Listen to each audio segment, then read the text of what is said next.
सध्या रब्बी हंगामातील मशागतीची कामं सुरू आहेत। शेतकरी बांधव शेती कामांमध्ये व्यस्त आहेत। अशातच मराठा आंदोलक मनोज जरांगे यांनी अंतरवाली सराटी गावचे सरपंच पांडुरंग तारक यांच्या शेतात ट्रॅक्टरद्वारे मशागत करण्याचा आनंद लुटलाय। मला सांगा, मशागतीची लगबग सुरू आहे, तुम्ही सुद्धा ट्रॅक्टर चालवताय। मग आता शेतकऱ्यांच्या पोरांनी शेतकऱ्यांचे कामं केलेच पाहिजे ना। शेतकऱ्याच्या पोरांनी शेतकऱ्याचे कामं केलेच पाहिजे।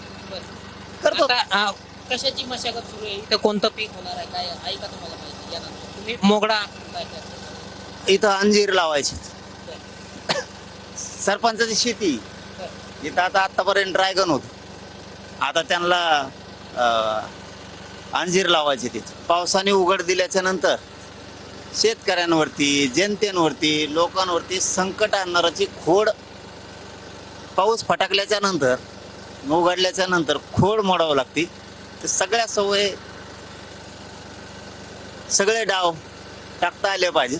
खोड मोडायसाठी सुद्धा आपण हमेशा सावध असलं पाहिजे। आणि वेळ मिळाली, जसं आता पाऊस उघडला, शेतकरी कामाला लागले, तसे वेळ मिळाला की करेक्ट कार्यक्रम लावायचा। कॅमेरा पर्सन हर्षल निकम सोबत मी रामनाथ ढाकणे, TV9 मराठी।